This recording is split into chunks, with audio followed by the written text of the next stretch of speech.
Nevertheless, other misfortunes awaited the Christians of Palestine. All religious ceremonies were interdicted. The greater part of the churches were converted into stables.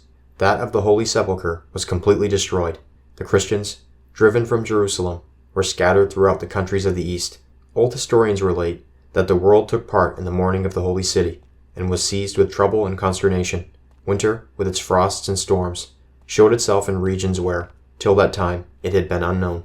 The Bosphorus and the Nile bore sheets of ice upon their bosoms. Earthquakes were felt in Syria and Asia Minor, and their shocks, which were repeated during 2 months, destroyed several large cities. When the account of the destruction of the holy places arrived in the West, it drew tears from all true Christians. We read in the chronicle of the monk Glaber that Europe had likewise been presented with signs which foreboded great calamities. A shower of stones had fallen in Burgundy, and a comet and threatening meteors had appeared in the heavens. The agitation was extreme among all Christian nations. Nevertheless, they did not take up arms against the Mussulmans, but the whole of their vengeance fell upon the Jews, whom all Europe accused of having provoked the fury of the infidels.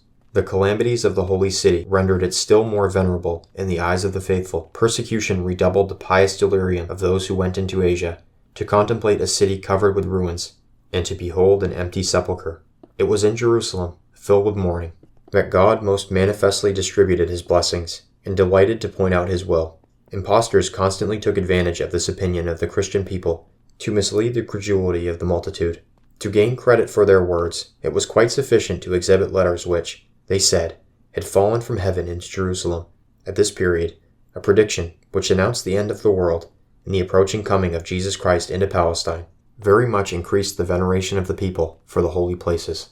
The Christians of the West arrived in crowds at Jerusalem with the design of dying there, or there awaiting the coming of the sovereign judge.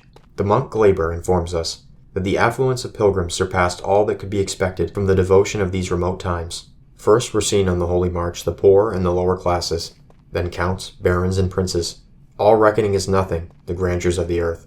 The inconstancy of Hakim had, in a degree, mitigated the misfortunes of Jerusalem, and he had just granted liberty to the Christians to rebuild their churches when he died by the hand of the assassin.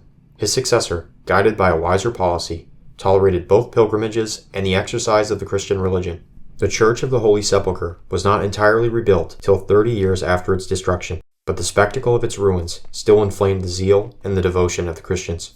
In the 11th century, the Latin Church allowed pilgrimages to suffice instead of canonical penitences. Sinners were condemned to quit their country for a time, and to lead a wandering life after the example of Cain. This mode of performing penance agreed better with the active and restless character of the people of the West.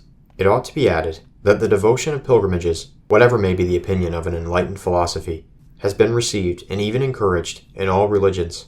It belongs, too, to a sentiment natural to man. If the sight of a land once inhabited by heroes and sages awakens in us touching and noble remembrances, if the soul of the philosopher finds itself agitated at the sight of the ruins of Palmyra, Babylon, or Athens, what lively emotions must not the Christians have felt on beholding places which God had sanctified by his presence and his blessings?